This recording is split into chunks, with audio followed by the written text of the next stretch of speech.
Welcome everyone, good morning, नमस्ते, सुप्रभात।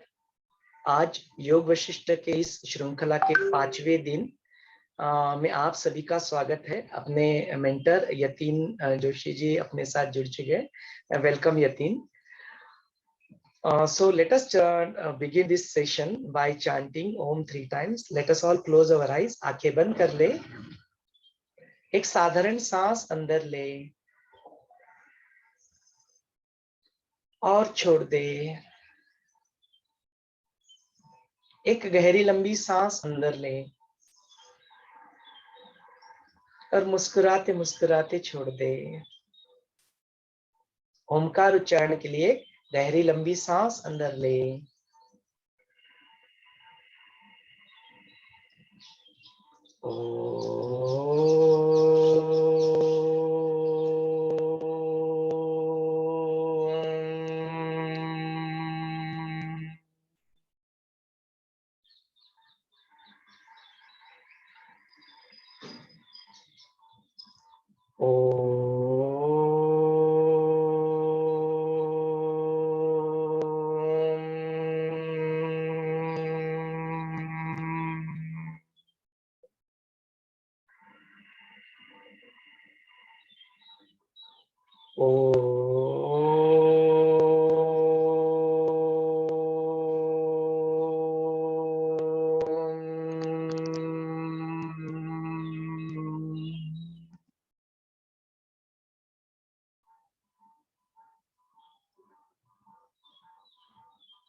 व्यवहार करता हुआ भी आदमी कमल के पत्ते के ऊपर पड़े हुए जल के समान कैसे बंधन को प्राप्त ना हो। कमल के पत्ते पर अगर बूंदें पड़ी हैं तो कमल के पत्ते को बिल्कुल स्पर्श नहीं कर पाती। जैसे ही थोड़ा सा पत्ता हिला लुढ़क जाएंगे। यस, संसार के प्रवाह में पड़कर व्यवहार करता हुआ भी आदमी कमल के पत्ते पर पड़े हुए जल के समान कैसे बंधन को प्राप्त ना हो, वह साधन बताओ।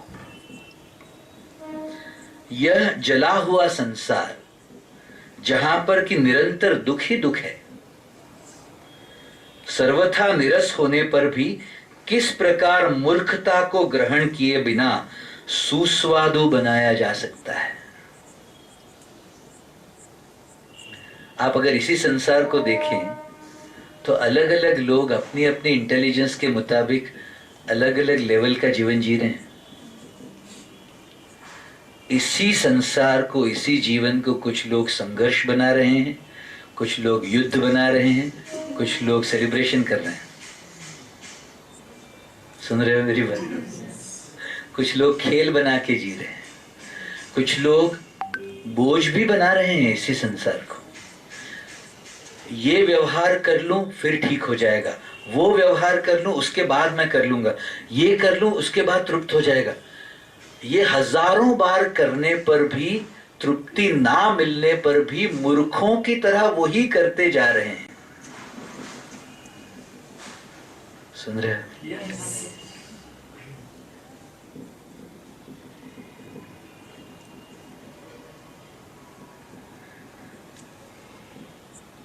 अर्थात कैसे मनुष्य ज्ञानी होता हुआ भी संसार में स्वाद ले सके, ये खेल है पूरा।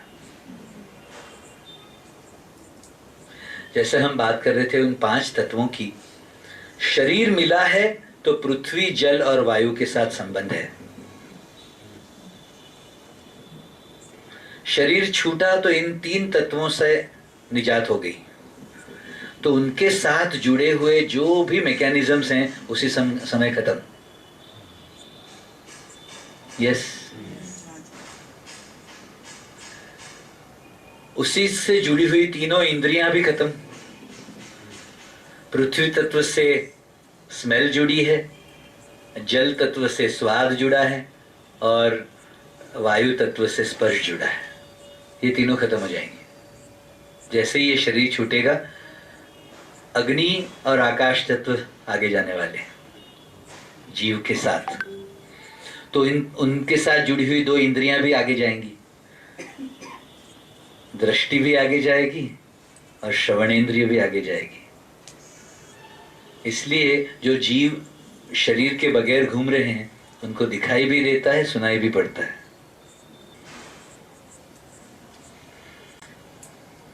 इस संसार रूपी वन के रास्तों पर उस पुरुष की नाई, उस पुरुष की भांति कैसे व्यवहार करें जिसने कि संसार की गति को अच्छी तरह जान लिया हो और जिसने इस लोक और परलोक दोनों के भोगों की वासनाओं का नाश कर दिया हो।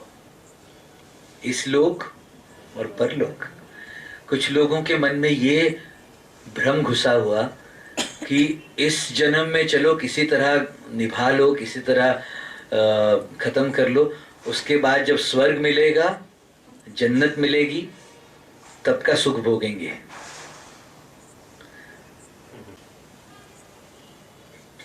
ओके। संसार रूप समुद्र में रहने वाले जंतु को किस प्रकार राग, द्वेष आदि महारोग, सुन रहे हो? राग समझते हो?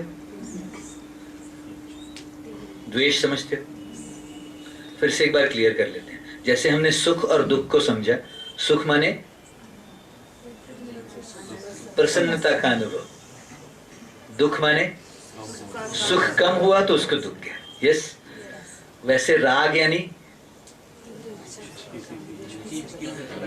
सुख को फिर से अनुभव करने की इच्छा, ये राग। एकदम उसका संक्षिप्त सार अगर देखें तो ये है। द्वेष माने दुख अनुभव ना करने के लिए जो रेजिस्टेंस आता है मन में दुख के बारे में, वो द्वेष। यस, सुख से राग बन रहे हैं, दुख से द्वेष बन रहे हैं। और राग और द्वेष भी एक दूसरे से कनेक्टेड हैं। जहां तुम्हारा राग बना है वहीं से तुम्हारा द्वेष भी बनेगा। तुम्हारी गाड़ी के साथ तुम्हारा राग, तो उसके साथ किसी ने छेड़खानी की तो उस व्यक्ति से द्वेष। यस, पैसे के साथ तुम्हारा अगर राग, तो तुम्हारे ही व्यक्ति ने अगर पैसा खर्च कर दिया तो उससे द्वेष।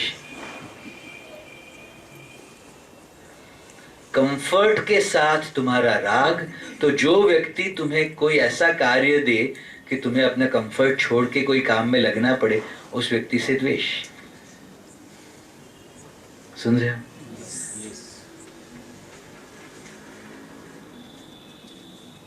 कोई झंझोड़ के तुम्हें अपना सत्य दिखा दे और तुम्हें वो देखने में समझ पसंद नहीं आए, तो उस व्यक्ति से द्वेष। सुन रहे हो? It is like you look into the mirror and you don't like what you see and you say, how bad is the mirror?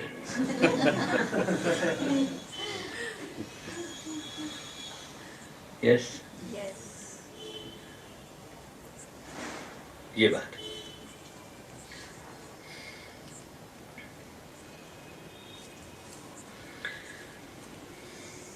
संसार रूप समुद्र में रहने वाले जंतु को किस प्रकार राग, द्वेष आदि महारोग, भोगों के समूह और समृद्धि न दुख पहुंचाएं, ये बताइए। भोगों के समूह और समृद्धि, समृद्धि भी कहीं न कहीं तुम्हारे मन को बांधने ही वाली है। सुन रहे हो? वरना बहुत सारे धनी लोग एनलाइटेंड हो जाते हैं, लेकिन ऐसा दिखाई नहीं दे रहा है। हमारे शास्त्रों में भी, अपनी संस्कृति में भी अगर आप देखो, संतों का अगर पूरा लिस्ट बनाओ, 90% संत एकदम ही दरिद्र रहे, यानी भौतिक स्तर के दरिद्र। बहुत रेयर ऐसा हुआ है जहां समृद्धि भी हो और मन अटका नहीं है वहां।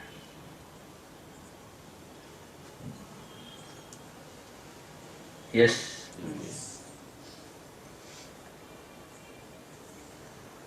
Very good.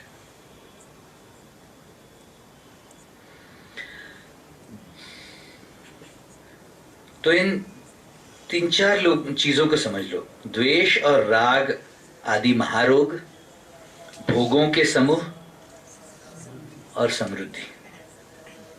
भोगों के समूह इसलिए कह रहे हैं ये, क्योंकि कुछ खाने की इच्छा, कुछ देखने की इच्छा, सेक्स की इच्छा, ये जो भोग हैं 5 इंद्रियों वाले, वो थोड़ा सा सुख और बड़ी पीड़ा देने वाले हैं। इसके बारे में बहुत चर्चा हो चुकी है। I don't need to say anything much. Yes, very good. ऐसा माहौल रामचंद्र जी के मन में ऑलरेडी है। मुझे वह उत्तम युक्ति बतलाइए जिससे कि मुझे संसार में दुख ना हो, चाहे वह युक्ति संसार में व्यवहार करते हुए बने या संसार का व्यवहार त्याग कर बने। He is ready for both. संसार का व्यवहार त्यागने के लिए भी तैयार हैं या संसार का व्यवहार करते करते तैयार हैं, लेकिन मुझे वो युक्ति बताइए, ये कह रहे हैं। रामचंद्र जी के मुख से जीवन की दुर्दशा का हाल सुनकर वशिष्ठ जी ने समझ लिया कि रामचंद्र जी आत्मज्ञान के सर्वोत्तम अधिकारी हैं।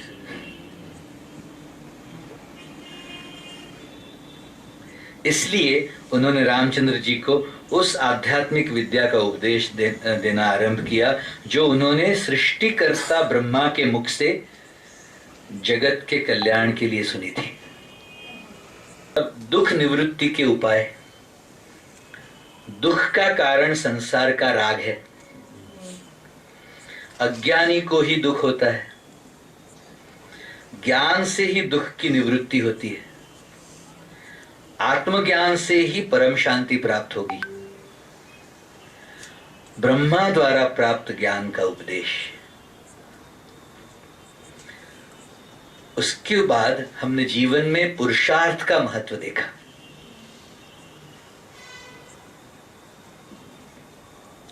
पुरुषार्थ द्वारा ही सब कुछ प्राप्त होता है, यह एस्टैब्लिश करना बहुत जरूरी है। यहां पर संसार में सब दुखों का क्षय करने के लिए पुरुषार्थ, मनुष्य के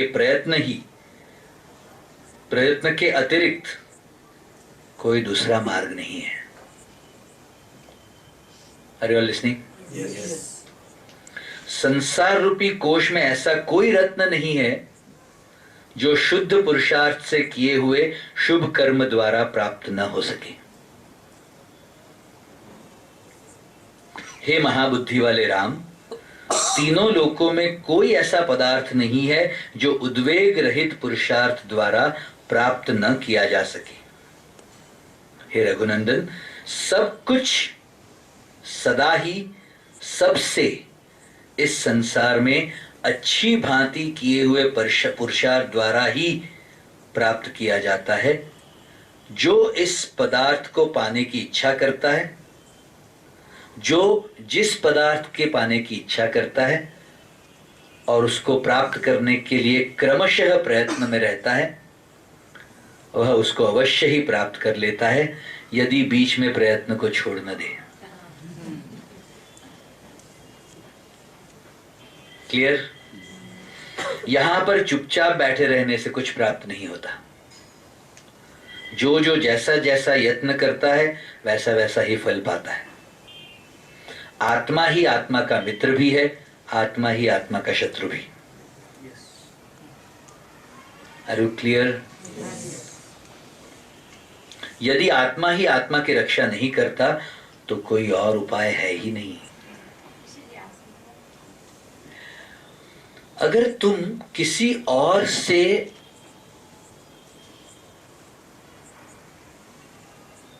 अपनी रक्षा की अपेक्षा लेके बैठे हो।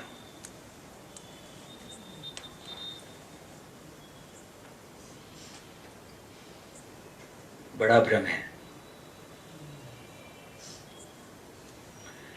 तुम्हें इमीडिएटली प्रश्न आएगा, लेकिन गुरुजी के ऊपर तो निर्भर कर ही सकते हैं। मैं कह रहा हूं, गुरुजी की कृपा का भी सही इस्तेमाल ये तुम्हारे ही प्रयत्न से होने वाला है।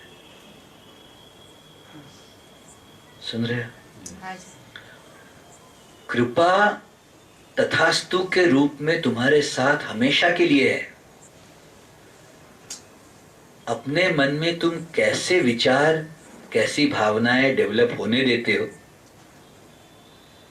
वो तुम्हारे ही प्रयत्न पर निर्भर है। इसलिए ऑब्जर्व, फिल्टर, सरेंडर का महत्व। जो रखने योग्य नहीं है उस विचार को त्याग दिया। उसी क्षण, you know what you are actually doing, जब तुम कोई गड़बड़ वाला विचार, भावना उठ रही है मन में, उसको उस क्षण त्याग देते हो, उसके बाद जितने समय तक वो तुम्हारे मन में रहता और वो जो डेवलप होने से तुम्हारे जीवन पर उसका जो असर होता, उसी क्षण उस पूरी चेन को तुम वहीं काट रहे हो। सुन रहे हो? It is like avoiding an accident which you will never be able to prove. Are you listening? Yes. तुम प्रूव कर सकते हो क्या कि एक्सीडेंट अवॉइड किया तुमने? पॉसिबल नहीं है।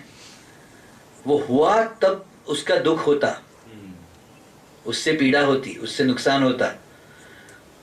तुमने अपने प्रयत्न से उसको होने से बचा लिया, तो इतना कह सकते हो शायद हो सकता था।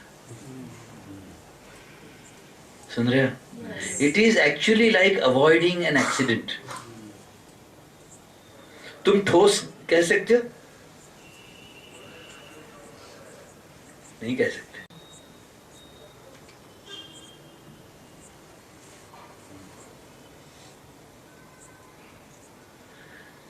हम में से ज्यादातर मूर्खों को यह पता नहीं है कि हम कितने एक्सीडेंट्स अवॉइड कर रहे हैं। और एक्सीडेंट सिर्फ वो मोटरसाइकिल्स और स्कूटर्स के साथ नहीं होते। इस ज्ञान मार्ग पर, इस कृपा मार्ग पर आने से जो एक्सीडेंट्स अवॉइड हुए हैं, इसका लिस्ट बनाने जाओ ना, अरबों होंगे, अरबों। Every day they are happening. The avoidance of unnecessary things in your life, but your stupid mind sometimes doesn't even notice them. Yes. Yes. एक बार गुरुजी कह रहे थे कि हम एकदम दृढ़ता से ये कहते हैं कि भूतकाल को छोड़ो, लेकिन कभी कभी अपने ही भूतकाल को याद भी कर लेना कि कहाँ थे और कहाँ आ गए हो अब। तब जाके तुम्हें ये भान होता है कि किस मार्ग पर आ गए हो। सुन रहे हो? हाँ जी। वरना मूर्खों की तरह बेभान होकर छोटी छोटी बातों को लेके परेशान रहोगे, क्योंकि पता ही नहीं है, ये सजगता रखी नहीं मन में कि कहाँ आ गए। सुन रहे हो? करोड़ों, मैं कहता हूं अरबों गड़बड़ें बचा के निकल गए, लेकिन दो चार जो हो गई उसी को लेके रो रहे हो अभी भी।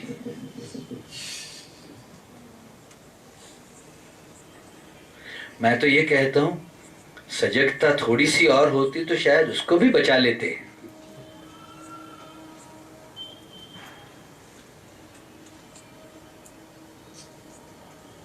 उसके पीछे लगना चाहिए। सुन रहे हो?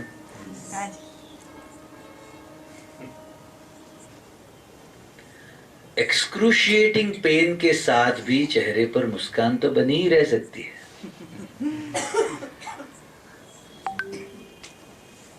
सुन रहे हो? शरीर में थोड़ा सा कुछ गड़बड़ होने पर यह संकल्प नहीं बना लेना कि अब हमें संभालना पड़ेगा।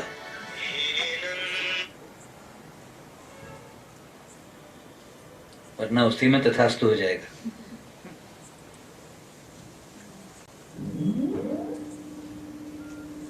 सुन रहे? अपने अनुभवों से जो धारणाएं बना रहे हो तुम, सजगता से या बेभान अवस्था में, उन्हीं धारणाओं से उसी प्रकार के अनुभव फिर से बना रहे हो अपने जीवन के लिए।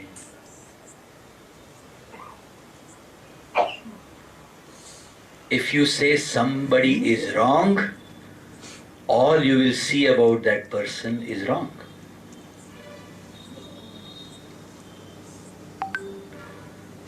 उसी व्यक्ति से मिले हुए इतने सारे फायदों को एक ही क्षण में टॉस मार सकता है तुम्हारी बुद्धि।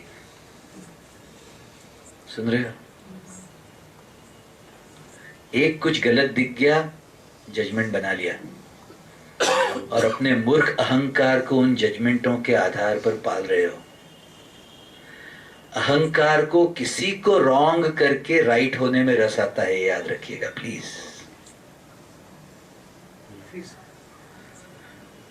किसी को रॉन्ग करके अपने आप को राइट करने में अहंकार को रस आएगा और उसके शिकार बनोगे। सुन रहे हैं?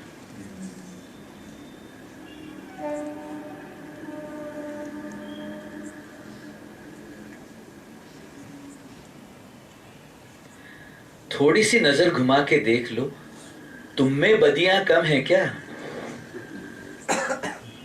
ये भी देख लो, जिसके बारे में तुमने वो जजमेंट बनाया है, उनको तुम्हारी बदियां समझ में नहीं आती क्या? फिर भी वो खुले दिल से तुम्हारे साथ कनेक्ट कर रहे हैं।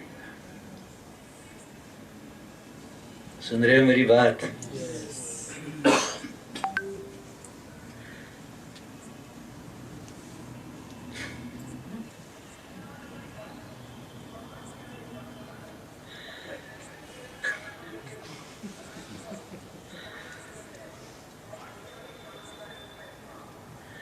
अच्छा, एक और मैं एंगल देना चाह रहा हूं इसका।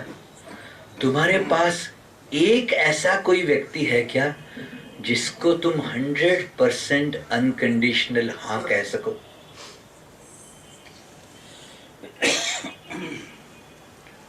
Do you have one such human being?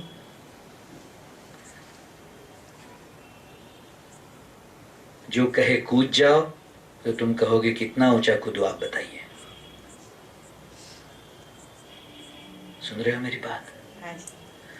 अगर ऐसा एक व्यक्ति है तुम्हारे पास जो तुम्हारे जीवन को तुम्हारी बुद्धि से परे ले जाके गाइड कर सके,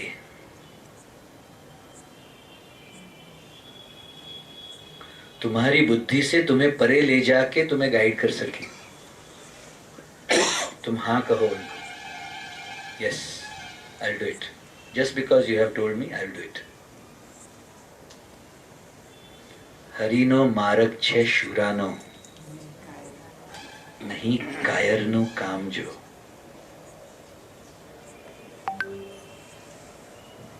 ऐसा अगर एक व्यक्ति है तुम्हारे पास,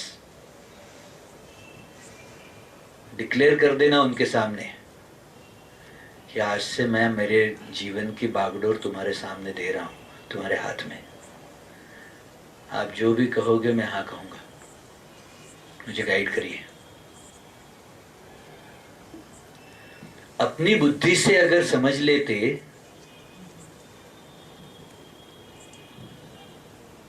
तो कहीं के कहीं पहुंच ही जाते ऑलरेडी, लेकिन वैसा दिखाई तो नहीं दे रहा है। सुन रहे हो? इसलिए ऐसे किसी एक गाइड की जरूरत है तुम्हें। और प्लीज मैं उसमें गुरुजी को शामिल करने के लिए मना करता हूं। गुरुजी के साथ फिजिकली बात करने का मौका बहुत कम मिलने वाला है तुम्हें। तुम चुनो, it can B anybody that you can trust.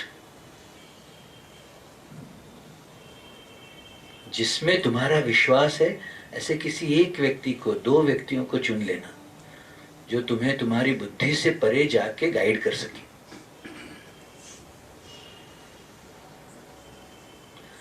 तुम्हारा अहंकार झुका हुआ हो वहां, वो फन नहीं उठाए डंक मारने के लिए। वरना ज्यादातर लोगों के सामने तो जैसे ही वो तुम्हारे सामने कुछ ऐसा बोलेंगे जो तुम्हें सुनने के लिए पसंद नहीं आया, तुम डंक ही मारोगे। सुन रहे हो?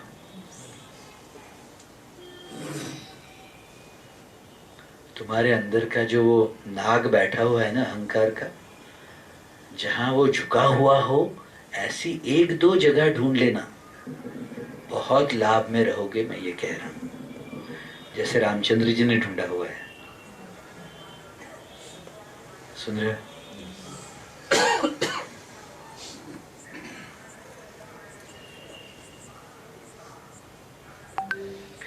वरना तुम शास्त्र पढ़ के भी अपनी ही बुद्धि से अपने जीवन के लिए उसका इंटरप्रिटेशन करने वाले हो, याद रखना।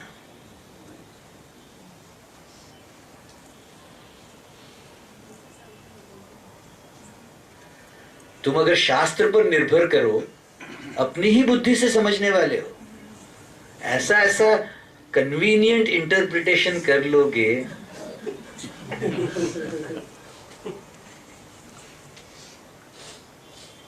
और अपनी कमजोरियों को इस हर्डल रेस पर, अपने ही मन में आती हुई अपनी हर्डल्स को बड़ी सूक्ष्मता से जस्टिफाई कर लोगे और रुक जाओगे, या अपनी दौड़ को स्लो कर लोगे। That's the point. सुन रहे हो?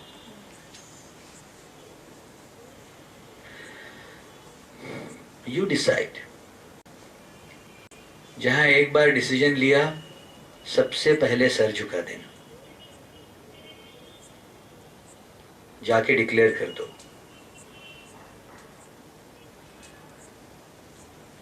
कम से कम 2 पीपल, एक कम से कम कहूंगा, अगर बहुत समृद्ध हो तो 2 मिल जाएं शायद तुम्हें। मैं 2 इसलिए कह रहा हूं क्योंकि ये 2 गाइड तुम्हें अलग अलग एंगल्स से गाइड कर सकते हैं।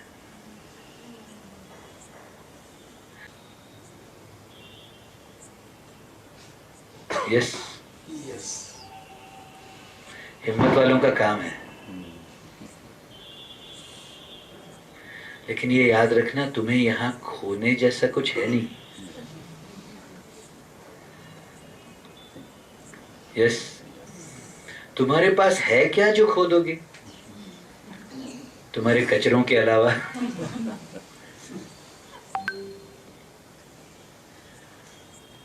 यस, अच्छा ही है अगर खो दो तो। अगर इस भ्रम में पड़ गए हो कि मैंने पा लिया, बस जरूरत नहीं है मुझे किसी की,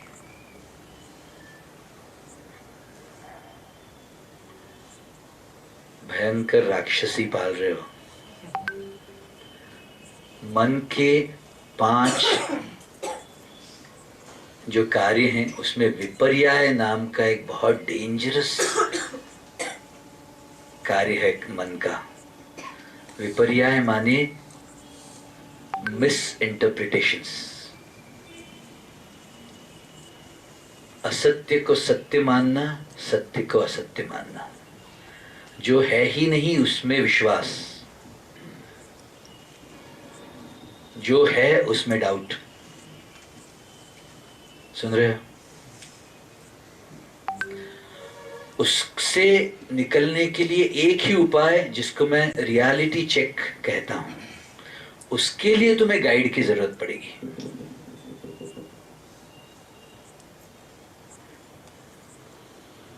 सुन रहे हो? यस, अलग अलग, आर यू लिसनिंग?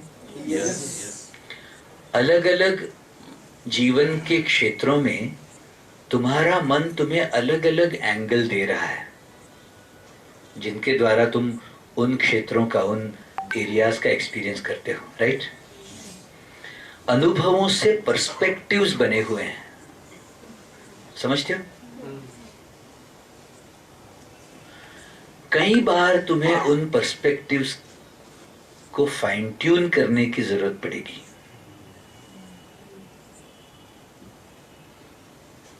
यस, उसके लिए तुम्हें गाइड चाहिए।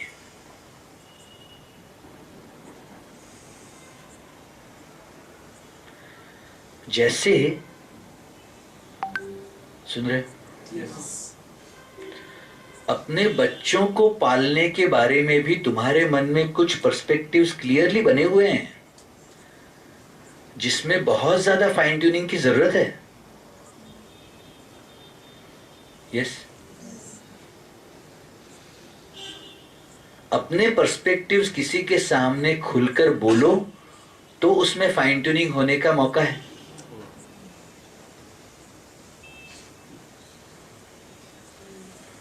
जैसे कई माताएं ये कहती हैं, यू नो, मेरी साधना सेवा सत्संग की बहुत इच्छा है, मेरी एडवांस कोर्स करने की बहुत इच्छा है, लेकिन मेरे बच्चों को संभालने की भी मेरी जिम्मेदारी है, तो किसको प्राथमिकता दूं? उनको ये लगता है बच्चों को संभालने की प्राथमिकता ज्यादा लगती है उनको। मैं कहता हूं, बच्चों को सिर्फ खाना खिलाने की जिम्मेदारी है क्या तुम्हारी? बच्चों को आध्यात्मिक ट्रेनिंग देने की भी तो जिम्मेदारी तुम्हारी ही है, और उसके लिए सबसे पहले तुम्हें तैयार होना पड़ेगा, और उसके लिए साधना सेवा सत्संग में जाना पड़ेगा। जाओ एडवांस कोर्स में। देखो कैसे फाइन ट्यूनिंग हो गया कि अपने बच्चों के कल्याण के लिए ही वो ध्यान में जाएं। जरूरी है भाई। यस, ये एक एग्जाम्पल है। उसी तरह अपने जीवन के अलग अलग एरियाज में आपका जो पर्सपेक्टिव बना हुआ है, दृष्टिकोण बना हुआ है, उसको फाइन ट्यून करना पड़ेगा, और उसके लिए तुम्हें कोई ऐसा व्यक्ति चाहिए जो तुम्हें गाइड करे, जिसके सामने अंदर से बाहर सब कुछ तुम खोल सको, कहीं कुछ छुपाने की जरूरत नहीं पड़े तुम्हें। उनको जानने की जरूरत है इसलिए नहीं बोलना है। सुन रहे? तुम्हें वो गाइड कर सके इसलिए खुल के बात करनी पड़ेगी।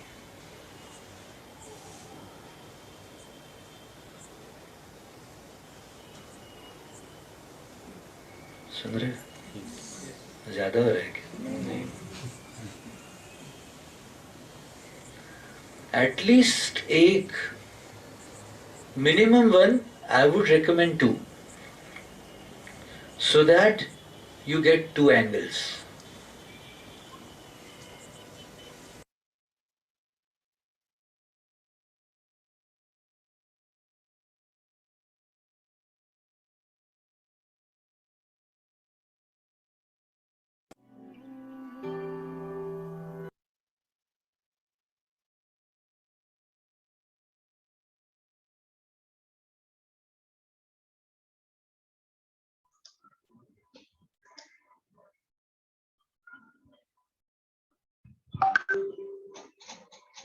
जय गुरुदेव।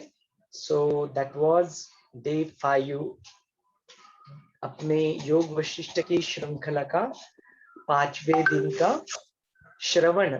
ऋषि नित्य प्रज्ञा जी ने जो योग वशिष्ठ को पढ़कर अपने अनुभवों के साथ उसका जो आकलन किया है, उसको हमने अभी श्रवण किया। तो बिफोर हम लोग अपने यतीन जो अपने श्रृंखला के मेंटर है उनके पास जाए, जो कुछ भी सुना उसके बारे में यदि आपके मन में कुछ प्रश्न है तो कृपा करके अपने प्रश्न हमारे सामने रख सकते हैं।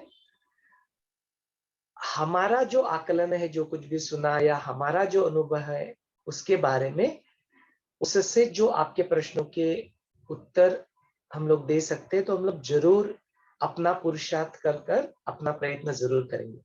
सो please go ahead, if you have any question please feel free to ask.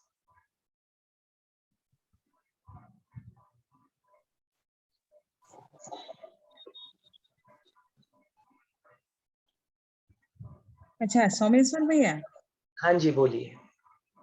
Suppose उस व्यक्ति के लिए हमारे अंदर द्वेष नहीं है, घृणा नहीं है, तो ऐसा होता है कि चलो उनके साथ बोलने का मन नहीं करता। आप लोगों का एक्सपीरियंस बताइए फिर। और दूसरा ये कि ऋषि जी ने ये बोला कि समृद्धि बंधन में डालता है, तो समृद्धि से तो खुशी भी तो होती है। जरूर बात करते हैं इसके बारे में। हाँ, और समृद्धि के बारे में बहुत कंफ्यूजन वाली बात कर दी कि समृद्धि से बंधन में पड़ोगे। तो जब भी हम लोग किसी भी प्रकार का ज्ञान सुनते हैं, तो वो ज्ञान उस आप एक इंफॉर्मेशन की तरह सुनना। बिकॉज देखिए, अगर भगवत गीता चैप्टर पढ़ेंगे, आज बहुत सारी चीजें ऋषि ने बोली, ऋषि जी ने जो बोली है, यदि आप अष्टावक्रा के पास जाओगे तो अष्टावक्रा की चीजें जो बोलते हैं वो कॉन्ट्राडिक्ट करेगी यहाँ पे जो बोला गया है उससे। नहीं, this is the experience level talk थोड़ी। उसी की बात कर रहा हूँ, उसी की बात हाँ, कर रहा हाँ, हूँ। कि दो चीजों में थोड़ा है कि समृद्धि और द्वेष।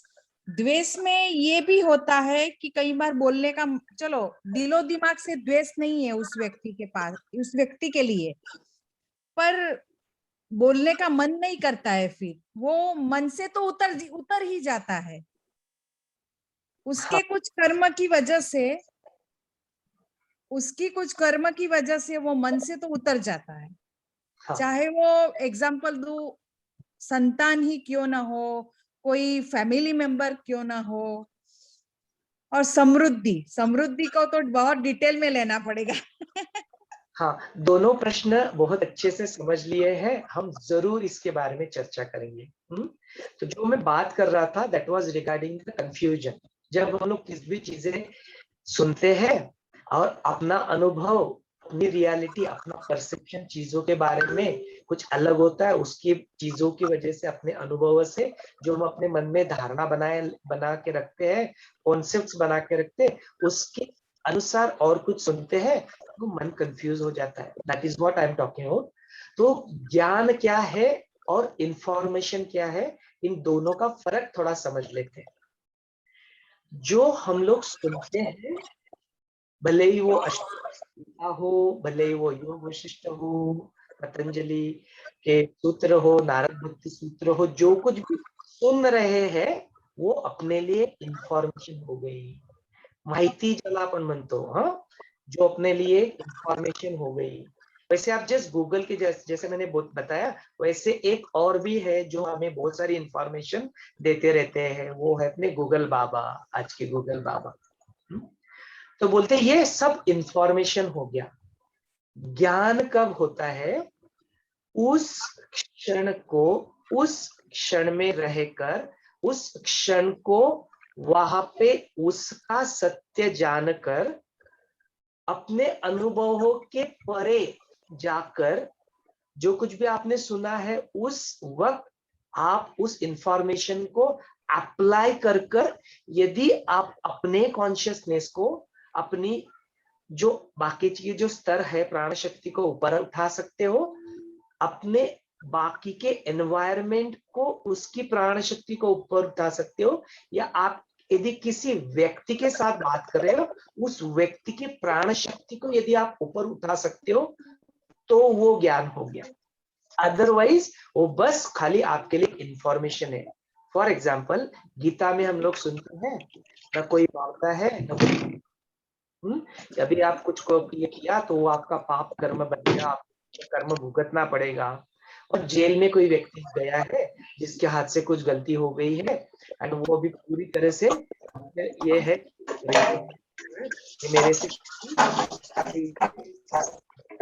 यदि ऐसा सोचता है और आप उसको जाके गीता सकते हो और बोलते हो कि तुमने तो पापी है, तुम तो पापी हो, तुमने तो पापी कर्म किया है और तुम्हें तो ये भुगतना ही पड़ेगा, इस लैंग्वेज में उनको बताते हो, क्या वो व्यक्ति का प्राण शक्ति ऊपर जाएगा या और ज्यादा डिप्रेस फील करेगा?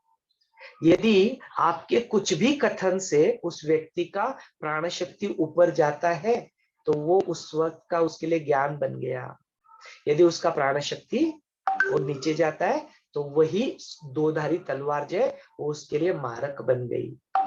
तो इंफॉर्मेशन को सही क्षण में आप किस तरह से अप्लाई करते हो to uplift the consciousness, to uplift the prana shakti, तब जाके वो ज्ञान बनता है। अदरवाइज इस क्षण के परे बुद्धि के लेवल पे एक इंफॉर्मेशन को दूसरे इंफॉर्मेशन के साथ कंपेयर करोगे, जरूर कंफ्यूजन हो जाएगा, क्योंकि कॉन्ट्राडिक्टरी है।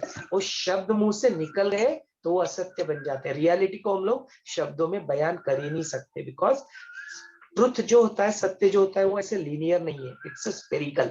वो अपने आप को कॉन्ट्राडिक्ट करता है। इसलिए गीता का हर एक चैप्टर आप देखोगे, एक चैप्टर में दूसरे को कॉन्ट्राडिक्ट करता है, दूसरे को ये करता है, तभी ना जाके अर्जुन कंफ्यूज हो जाता है। और सब कुछ जब होता है तब जाके कृष्णा बोलते हैं छोड़ो ये जस्ट मामेकम शरणम व्रज। If you are literally getting confuse, stop on this thing, अकेले को मुझमें शरण आ जाओ, and then I will take care of everything. So ये बात को समझो। ये हो गया कंफ्यूजन के बारे में। और जो आपके दो प्रश्न हैं, हम लोग यतीन जी से रिक्वेस्ट करेंगे कि please guide us to for those question. एक बात एक और भी है कि चेतना को अपलिफ्ट करने की बात भी है ना, ये वो भी कॉन्शियसनेस और चेतना सेम ना अपलिफ्ट। चेतना को अपलिफ्ट नहीं कर रहे हैं, चेतना के अलावा जो अपने 6 स्तर है उसमें जो प्राण शक्ति है उस प्राण शक्ति को अपलिफ्ट करें। बिकॉज चेतना को ना अपलिफ्ट किया जा सकता है ना उसको नीचे गिराया जा सकता है। चेतना माने वो जो एनर्जी है, the energy can neither be created nor be destroyed, but it can be transform from one form to another form. जो चेतना है वो है, उस चेतना से जो हमें अनुभव मिलता है, जो अपनी प्राण शक्ति रहती है, जो प्रकृति रहती है, उसके जो अनुभव है उनको अपना प्राण शक्ति को अपलिफ्ट नीचे कर सकते हैं, नॉट चेतना को। हाँ यति। जय गुरुदेव। आपके दो प्रश्नों पे आऊंगा। उससे पहले अगर अनुमति है तो एक्सीडेंट के बारे में जो कहा था ऋषि जी ने, उसका एक छोटा सा रियल लाइफ एग्जांपल देना चाहूँगा, जिसके बारे में हम यूजुअली अवेयर नहीं होते। अपने सौर मंडल में पृथ्वी है, उसके आजू बाजू में कई सारे ग्रह हैं, तो गुरु ग्रह का महत्व बहुत इम्पोर्टेंट है। हाँ, गुरु ग्रह का काम क्या होता है, वो जितनी स्पीड से घूम रहा है ना, तो ऐसे कहते कि ये क्रिएशन में कई सारे एस्ट्रॉइड्स, बड़े बड़े पत्थर या छोटे ऐसे टूटे हुए टुकड़े होते हैं। वो हमारे लिए छोटे या बड़े वो मैटर नहीं करता, स्पेस से अगर आते ना तो काफ़ी बड़े होते हैं। अगर कहीं धरती पे आके गिर जाए तो बड़ा हड़कंप हो सकता है। लेकिन ये गुरु ग्रह जो है वो अपनी स्पीड से घूम रहा है, तो वो अपने तरफ इतने सारे जो ऐसे पत्थर जिसको एस्ट्रॉइड्स कहते हैं, तो उनको अपनी स्पीड से डिफ्लेक्ट कर देता है, बाहर ढकेल देता है, तो अपने पास पहुंचने नहीं देता है ना। हमारे जीवन में भी गुरु का ऐसे ही महत्व है। हम कई बार हमारे फेवर में चीज़ें नहीं होती तो जाके फोटो के सामने खड़े होते हैं गुरुदेव के, और फिर उनको बोलते इतने दिनों से साधना कर रहा हूँ, इतनी क्रिया कर रहा हूँ, ये कोर्सेज के वो कोर्सेज के, फिर भी आपने मेरे जीवन में कुछ भी नहीं दिया, है ना। ऐसे हमारी यूजुअली कंप्लेंट होती है। तो इस कंप्लेंट के दो आंसर्स है। एक पहला आंसर तो ये है कि उन्होंने क्या क्या किया ये हमें पता ही नहीं है। तो गुरु का काम ना एक वो एक हीरो जैसा होता है ना। पर इसीलिए वो चमत्कार अगर हमें दिखाई नहीं देते तो हमारे नमस्कार भी नहीं होते। जहाँ चमत्कार है वहाँ नमस्कार है। तो हमने जैसे मूवीज में देखा है कि अगर कोई हीरोइन है और उसको कोई छेड़ रहा है तो हीरो आके उनको गुंडों को मारता वगैरह है, और फिर इसलिए वो हीरो बन जाता है। लेकिन अगर यही हीरो ने बैकग्राउंड में कुछ किया जिसका पता हीरोइन को है ही नहीं, तो वो हीरो हीरो नहीं रहता ना हीरोइन के लिए। तो हमारे जैसे हीरोइन जो होते हैं, हमें हमारे हीरो के बारे में पता ही नहीं, क्योंकि जो कुछ कर रहा है वो दिखाई नहीं दे रहा है। सिंपल सी बात है। जब दिखाई देता है तो हमको वो हीरो लगते हैं।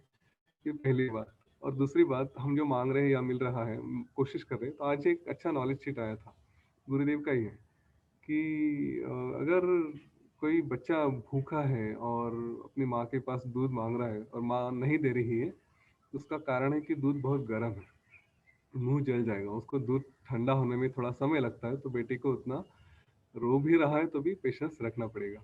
तो हमारे जीवन में भी यही है कि हम कंप्लेन करने के बदले देखें कि काफ़ी कुछ ऐसा हुआ है जो हमें पता ही नहीं चला। इस बात पे विश्वास रखें और चले। मेरा एक छोटा सा उसमें स्टेटमेंट ये रहता है कि 2 हाथ 2 पैर, ऊपर आसमान है ना, बहुत कुछ है। जीवन चल रहा है।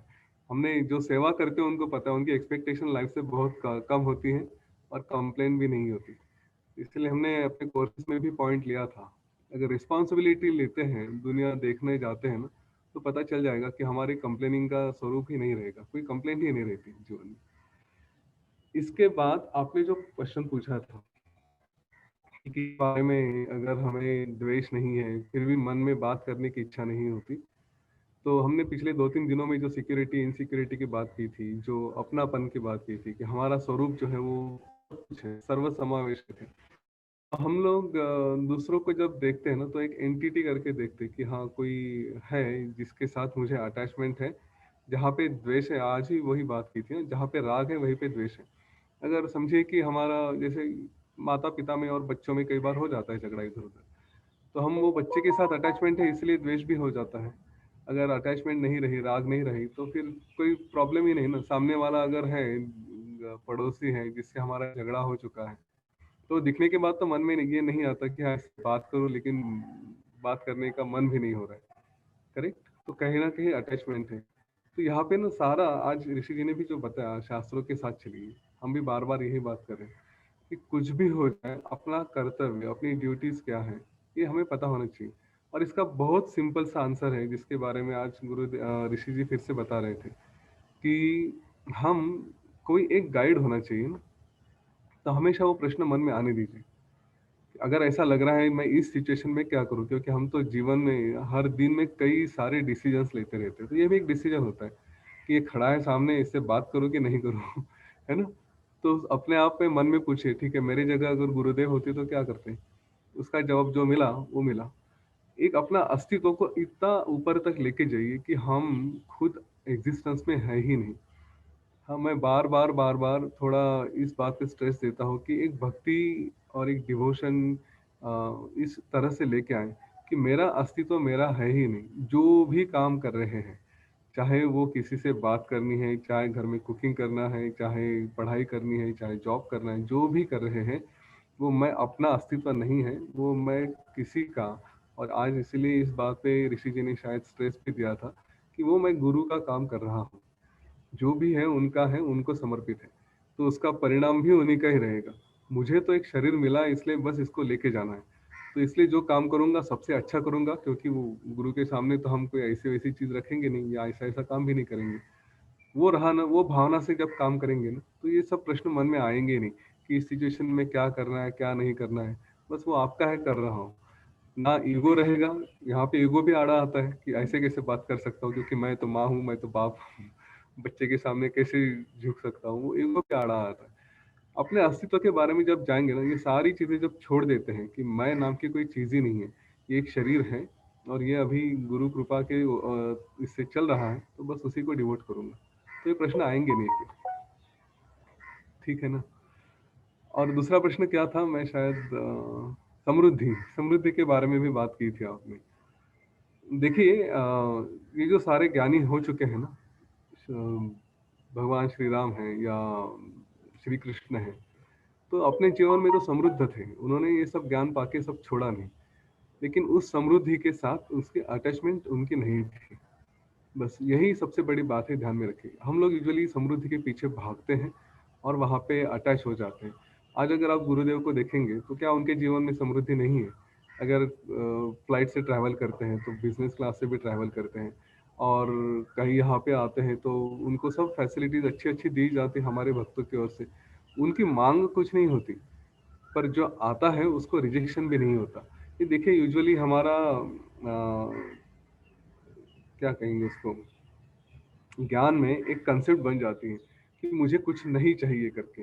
ये नहीं चाहिए की भावना, सर्वसंग परित्याग, सब त्यागना है त्यागना है त्यागना है, ये जो एक भावना होती है ना, तो इसमें हम यूजुअली एक कंफ्यूजन में फंस जाते हैं कि सब कुछ छोड़ दें।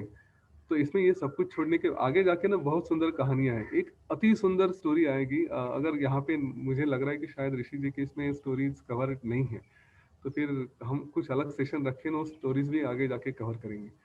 तो इसमें सब कुछ छोड़ना मतलब क्या होता है, तो उसमें ये आता है कि सब कुछ छोड़ना मतलब उस मैं को छोड़ना। हाँ, इस बात को ध्यान में रखें। तो सब छोड़ना इसका मतलब ये नहीं कि मैं घर छोड़ दिया, समृद्धि छोड़ दी, प्रॉपर्टी छोड़ दी, रिलेशंस छोड़ दिए, बिल्कुल नहीं। उस खाली मैं को छोड़ना होता है। तो इसके बारे में आगे कहानी आएगी। तो हम इन संतों को देखें, इन राजाओं को देखें, इन्होंने सब कुछ छोड़ा था। तो क्या छोड़ा था? उस मैं को छोड़ा था। जो भी as a protocol, as a rule उनके सामने जो आता है वो उन्होंने उसको एंजॉय किया, लेकिन उसके साथ उनको कोई प्रॉब्लम नहीं था। मैं अगर गुरुदेव के बारे में बात कहूँ तो उनके सामने आप 56 भोग रखिए या सूखी रोटी रखिए, दोनों को एक ही तरह से खाएंगे। सूखी रोटी को भी 56 भोग की तरह खाते हैं, और 56 भोग को रखे तो उसको उतने ही वैराग्य से खाएंगे जैसे कि एक भाकरी का टुकड़ा या रोटी का टुकड़ा खा रहे करके, कोई फर्क नहीं होता। पर इसका मतलब ये नहीं कि हम छोड़ दें, हम सब कुछ छोड़ दें, ऐसा नहीं होता। और ये त्याग का मतलब अच्छी चीजें ही छोड़ना ऐसी नहीं है, बुरी चीजों को भी छोड़ना हमें आना चाहिए। हम लोग यूजुअली क्या करते हैं लाइफ में कि मैं ये छोड़ दूंगा, अच्छा छोड़ दूंगा, अच्छा छोड़ दूंगा, लेकिन जब प्रॉब्लम आते हैं ना, फिर कंप्लेन शुरू कर देते हैं कि मेरे साथ ये क्यों हो रहा है, मेरे साथ वो क्यों हो रहा है। हम वो प्रॉब्लम नहीं आना चाहिए, ये भी एक हम एक्सेप्ट करते हैं, इसको भी पकड़ के रखते हैं। तो त्यागना है ना तो सब छोड़ो, वो अहम को छोड़ दे, मैं को छोड़ दो। तो मेरे जीवन में प्रॉब्लम आ रहे हैं तो आने दो, उसको भी स्वीकारूंगा। सुख आ रहा है तो उसको भी स्वीकारूंगा।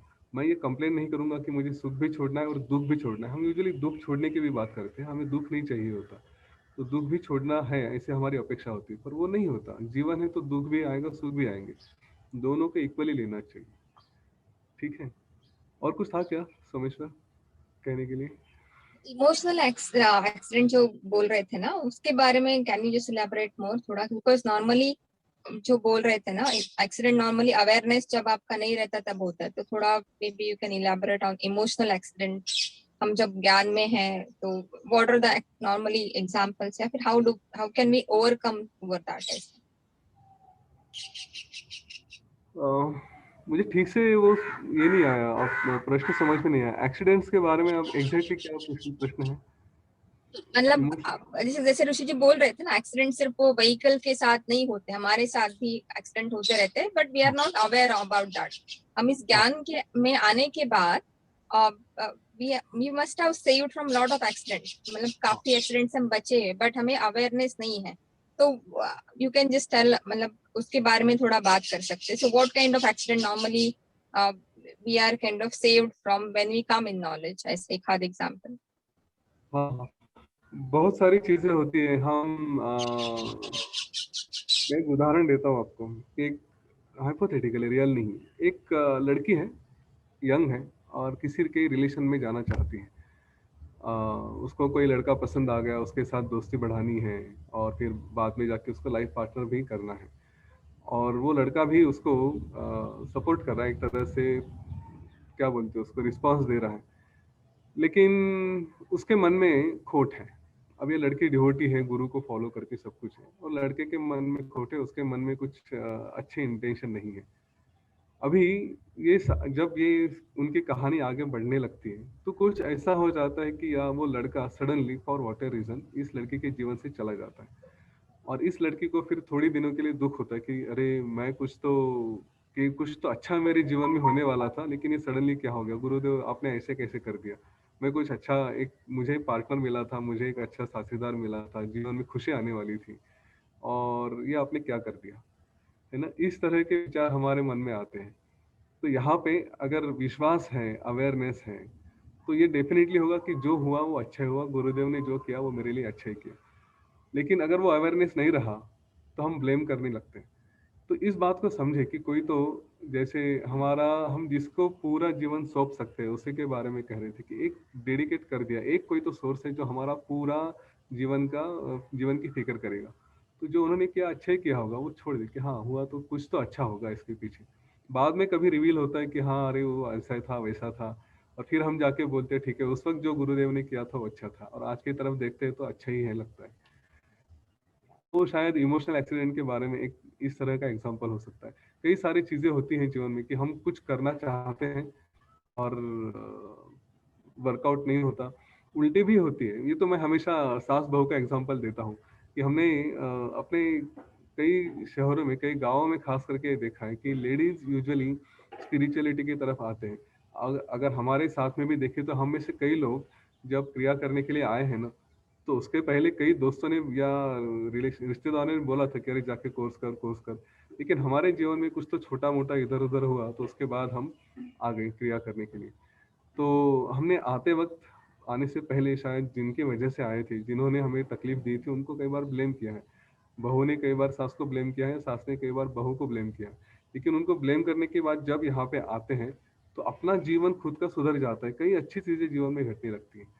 तो ये भी इमोशनल एक्सीडेंट होते हैं, और ऐसे कई इससे सिवियर इमोशनल एक्सीडेंट ये हमको बचा भी लेते हैं। यहाँ पे आ गए ना, तो इसके आगे का जो मेंटल ब्रेकडाउन होना था, ये सब कुछ होना था, उससे बच के पता नहीं उसके बाद हमारे आजू बाजू में सिचुएशंस क्या क्या चेंज करके रखी है।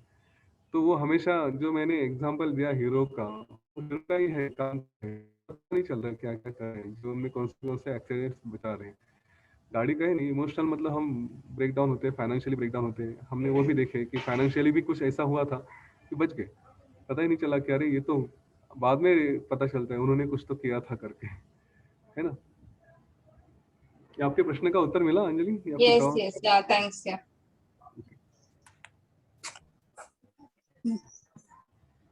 कुछ और था? जय गुरुदेव सर, एक बात पूछनी थी। लाइक हम सबके जीवन में गुरुदेव हैं, है ना, जिनके जीवन में नहीं है, लाइक जो मे बी भगवान को में बिलीव करते हैं या किसी और चीज में बिलीव करते हैं, तो these things happen in their life also, like जैसे आपने इमोशनल एक्सीडेंट्स के एग्जांपल दिए।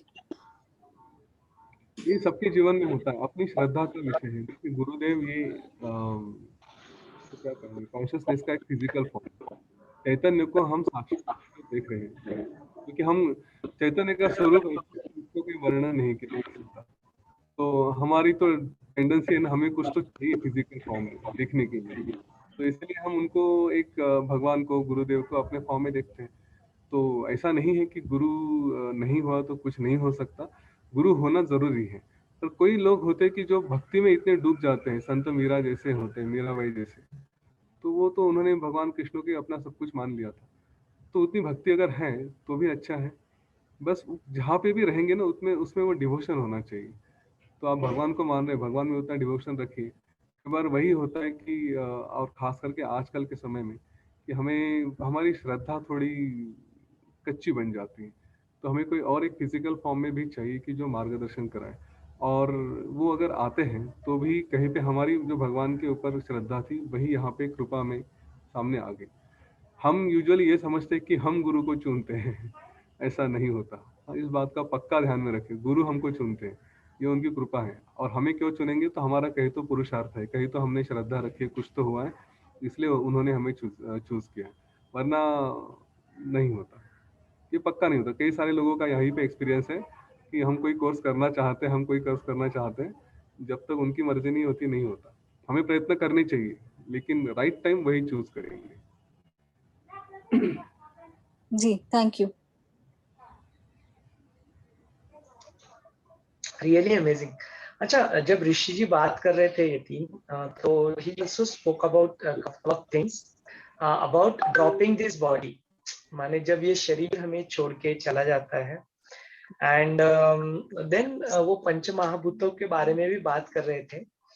तो उन्होंने बताया कि जो पंच महाभूत है, जैसे पृथ्वी, जल, वायु, अग्नि और आकाश, और उसके साथ साथ उन्होंने बात किया इसके बारे में कि जब अपना शरीर डेड हो जाता है ना, हम लोग उसको जला देते हैं या बरी कर देते हैं, वो पंच तत्वों में विलीन हो जाता है, तो उसके साथ साथ जो इंद्रियों की जो शक्ति है, उनमें से 3 शक्ति भी विलीन हो जाती है, माने नहीं रहती।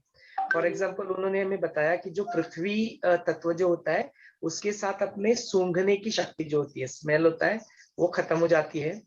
देन उसके बाद में उन्होंने बताया जल तत्व जो होता है, वो जल तत्व के साथ अपने स्वाद की शक्ति, माने कुछ टेस्ट करने की जो शक्ति है, वो नष्ट हो जाती है।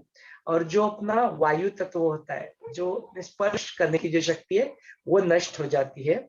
लेकिन बोलते हैं उसके बाद में भी जो 2 शक्तियां रहती है, और जो चर, जो जीव इस शरीर विरहित जीवन जीते हैं, यदि हम लोग उसको ऐसा समझे कि वो इस कंसेप्ट को अगर मान ले कि देयर इज अ परमात्मा और उसमें जाके अपना जीव विलीन हो जाता है तो मोक्ष पा लेता है, और यदि ऐसा नहीं होता है तो जब तक नया शरीर धारण ना कर ले तब तक वो जीवन वो एक ऐसे अलग रूप में, अदृश्य रूप में भ्रमण करते रहता है। This is another theory, this is another concept.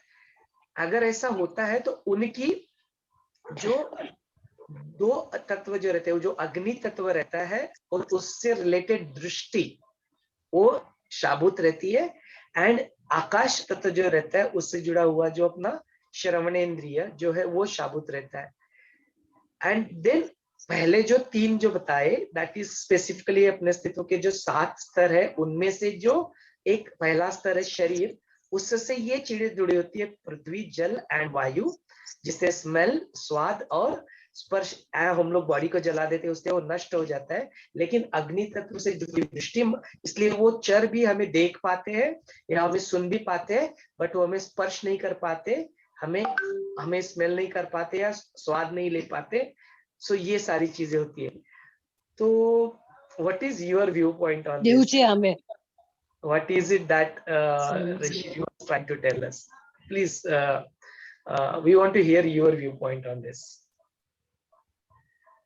मुझे ऋषि जी से डिसएग्री वगैरह नहीं करना, लेकिन योग वशिष्ठ में ऐसा कुछ मुझे याद नहीं कि ऐसा कुछ दिया है।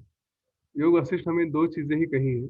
एक तो मृत्यु के बाद के बारे में क्या होता है उसके बारे में 2 बार रेफरेंस आए हैं, और बहुत ही सुंदर उन्होंने पूरा प्रोसेस समझा कि मृत्यु, उसके बाद पुनर्जीवन कैसे होता है, मृत्यु के बाद एग्जैक्टली क्या होता है, मृत्यु के समय कैसा मृत्यु होता है, ये सब वहाँ पे दिया है। तो उसमें इन तत्वों के बारे में दिया है करके। लेकिन एक बात कहूँगा, ये ना सारा क्रिएशन ये हमारे मन के ऊपर है, राइट? हमारी ही मन की कंसेप्ट होती है कि हम, ये मेरे साथ ऐसा हो रहा है। टिपिकली मृत्यु के साथ जो कहा गया है कि हम जब मृत्यु होती है तो हम एक साल तक ऐसा समझते हैं कि सुषुप्ति में रहते हैं। जैसे कोई सो गया और 1 साल तक सोया रहा, है ना, वो उसको पता ही नहीं कि इतना डीप स्लीप में कि उसको पता ही नहीं कि क्या हो रहा है करके। पर हमारी सांस रुक गई तो अड़ोस पड़ोस के लोगों को लगता है कि आदमी खत्म हो गया, सांस रुक गई, बॉडी डेड हो गई। लेकिन अस्तित्व के 7 स्तर है, शरीर और सांस खाली दिखाई देते कि जो बंद है, बाकी के स्तर तो चालू रहते। तो हमें अगर कोई इंसान को, किसी को देखे कि वो डेड है और उसको हम हिलाएं, उसको कुछ करें, तो हमें लगता है कि डेड है, लेकिन उसके अंदर क्या हो रहा है ये हमें पता नहीं। आंखें बंद है इसलिए शायद देख नहीं रहा, कुछ लोगों की आंखें खुली भी रहती है मरते वक्त, वो सचमुच देख रहा है कि नहीं देख रहा है, तो उसके अंदर में उसका कुछ रिएक्शन हो रहा है कि नहीं, ये हमें पता नहीं चलता। हम जो बातें कर रहे हैं उसको सुनाई नहीं दे रहा है ऐसा हमें लगता है, पर सचमुच सुनाई दे भी रहा, अंदर में क्या हो रहा है पता नहीं है। उसको स्मेल अगर कराए तो उसको स्मेल हो रही कि नहीं है ये हमें पता है, हमें पता नहीं कि क्या हो रहा है करके, क्योंकि जो रिएक्शन है वो नहीं आ रही। अंदर से आदमी तो सो रहा है, डीप स्लीप में है, राइट? बोल नहीं सकता, वो इतना पक्का है, लेकिन अंदर के अंदर अगर कुछ बोल रहा है तो वो भी हमें पता नहीं। तो ये जो डेथ है ये बाहर के लोगों का देखने का तरीका होता है, अंदर में उस व्यक्ति के साथ वो उसने अपना नया जीवन शायद शुरू भी किया होगा, राइट? और मैंने कल परसों भी बताया था कि हम तो एक सपना देखते, मैंने नया जीवन शुरू किया, मैं नया राजा बन चुका हूँ या कुछ और हो चुका हूँ, राइट? ये ड्रीम में चले जाते हैं। और बिकॉज बॉडी का नेचर है पृथ्वी तत्व का कि वो एक समय के बाद डिसइंटीग्रेट होना शुरू होता है, क्योंकि वो शरीर है, उसके अंदर जो प्रक्रिया चल रही है वो नहीं हो रही, पर मन के तौर पे तो और काफ़ी चीज़ें हो रही हैं। तो एंगल वो है मेरे ख्याल से। हम अगर 1-2 सत्र में, और या फिर मैं आज सारे वीडियोस देखूंगा ऋषि जी की, अगर स्टोरीज कवर नहीं हो रही है तो योग वशिष्ठ का बहुत इंपॉर्टेंट पोर्शन हमें ऐड करना पड़ेगा इसमें, वो स्टोरीज सारी कहाँ कवर करनी पड़ेगी, क्योंकि ये सारे प्रिंसिपल स्टोरीज के सिवा योग चौवन कहानियां हैं, लेकिन योग वशिष्ठ में अगर कहानियां निकाली जाएंगी तो मजा नहीं आएगा। मैं देखूंगा और वो कहानियां ऐड करेंगे, शायद हमें 1-2 सत्र के रोक के कहानियां ऐड करनी पड़ेगी, ताकि वो फिर लोग समझ सकेंगे कि ऋषि जी एग्जैक्टली क्या बता रहे हैं। सर एक बात पूछनी थी, जैसे किसी की मृत्यु हो जाती है, चाहे वो नहीं है, लेकिन हम कभी कभी अगर उनको याद करते हैं तो अपने पास जैसा बैठा जैसा महसूस कर सकते हैं, like you can feel that they are sitting just next to you, और वो प्यार भी महसूस कर सकते हैं शायद जो हमारे अंदर से उमड़ रहा है, मे बी उसकी वजह से वो वहां है, या कुछ इस तरीके की ऐसा कुछ। तो ये इसको कैसे एक्सप्लेन करेंगे, ये इस प्रेजेंस को? दोनों चीजें होती है, उनका प्रेजेंस भी होता है और हमारी जो मन की तीव्रता होती है, कितना वहम है, कितना विश्वास है, उसके ऊपर भी होता है। अगर हमारा विश्वास नहीं है तो हमें शायद वो फील नहीं हो, और हमारा विश्वास बहुत है लेकिन फिर क्या बोलते हैं, उनको प्रेजेंस नहीं है, तो डेफिनेटली होता है कि हमें थोड़ा फील हो सकता है। तो ये दोनों चीजें ये नहीं कि आत्मा नहीं होती या उनका प्रेजेंस नहीं होता, उनका प्रेजेंस होता है, बात है। और जय गुरुदेव। विश्वास बिल्कुल करते हैं। इसमें जो था ना 400 अरब आतलास, 250 अरब तारा है, तो ये तारा दुनिया। सॉरी मैं समझा नहीं, कुछ बता रही थी। 400 अरब आतलास, सोमेश्वर कुछ समझा क्या? 250 अरब तारा है, एक तारा दुनिया। दादी कुछ रेफरेंस दे रही है जो ऋषि जी ने बताया कि 400 अरब आकाश गंगा है, आकाश नहीं, आकाश गंगा है, एंड 250 अरब तारे इसमें है। बट दादी आपका प्रश्न क्या है इसके बारे में? तो एक ही तरफ एक ही अरब एक तारा है दुनिया है, तो विश्व कितने बड़ा होगा? हाँ तो है ना, यही तो एक तारा के बराबर दुनिया है। बिल्कुल बिल्कुल, हाँ इसीलिए बोलते हैं विश्व को हम लोग अपने ज्ञान बुद्धि से जान नहीं सकते, जानने की चीज नहीं है, अनंत, इसीलिए अनंत बोल दिया ना, इसलिए इनफाइनाइट बोलते हैं, जिसको हम लोग फाइनाइट नहीं कर सकते, अनंत नहीं, मतलब उसको माप नहीं सकते, इसलिए अनंत है बोलते हैं। तभी तो ना जाके साइंटिस्ट बोलते कि जितना ज्यादा जानता हूँ पता लगता है कि कितना मैं नहीं जानता हूँ, और there is lot to more which is not known to me। इसलिए बोलते हैं जो अज्ञानी होता है वही मूर्ख होता है, वही बोलता है कि मैंने सब जान लिया, लेकिन जो ज्ञानी है वो तो जानता है कि ये जानने की चीज नहीं है, ये अनुभव की चीज है, उसको अनुभव कर सकते हैं। चेतना कोई जानने की चीज नहीं, चेतना अनुभव की अनुभूति का विषय है। Very nice.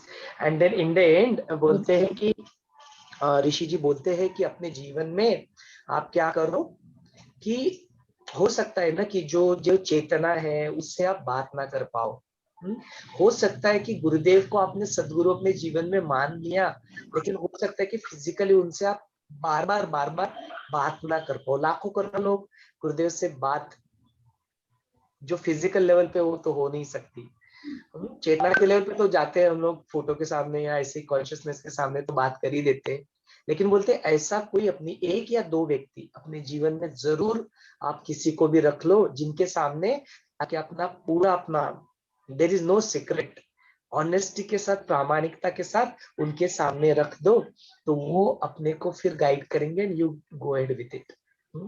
ऐसे जिस आपके जीवन में जो भी है उनको आप ढूंढ लो और उनके साथ जुड़ जाओ। ये और एक पाथ या मार्ग उन्होंने बताया है, तो देखिए आप अपने हिसाब से, आपका जो चॉइस है उसके हिसाब से आप चूज कर लीजिए। एंड देन जो अनुभव से प्राप्त किए हुए कॉन्सेप्ट्स होते हैं, जो थ्योरीज इंसान बताता है, कॉन्सेप्ट्स बनाता है, तो अष्टावक्र में भी गुरुदेव कहते हैं कि you drop all this concepts, drop all this theory out of your mind, this evolution में ये हर एक क्षण नया है। आप बदल रहे हो, आपका शरीर बदल रहा है, सब कुछ बदल रहा है, एक्सेप्ट दैट चेतना जो बस होती है।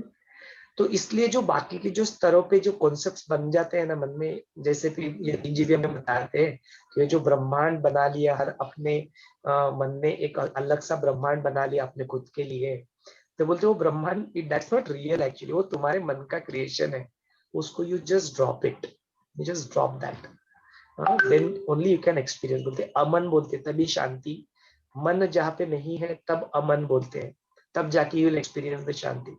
You we need to drop all this thing जिसको हम लोग पकड़ के बैठे हुए हैं ना, सारी चीजों, ये तो ठीक है बहुत बड़े लेवल पे बात होगी, छोटी छोटी बातें, इसने मुझे वो बोल दिया, उसने मुझे बोल दिया।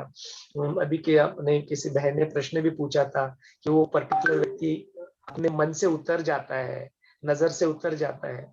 क्या कौन नजर से उतर गया, उसको क्या आप कम देख रहे हो? बोलते कमियां उनकी तरफ देख के तुम्हारी नजर से उतर गया, क्या तुम्हारे में कमियां नहीं है? क्या आप नहीं क्वालिफाई होते हो कि और की नजरों में उतरने से? बोलते it's all right, it's okay. ये कमियां सब में होती है, जो अस्तित्व के स्तर है इसमें ये कमियां है ही नहीं। परफेक्शन इज ओनली दैट चेतना के स्तर पे होती है, बाकी के स्तरों पे तो इम्परफेक्शन होता ही है। और उसको रॉन्ग और राइट को कैटेगराइज करना या परफेक्ट इम्परफेक्ट को कैटेगराइज करना भी एक्चुअली मूर्खता ही है, बिकॉज वो जस्ट है। कोई अगर बोलते हैं कि वो अज्ञान में हो सकता है, बट क्या वो व्यक्ति गलत है?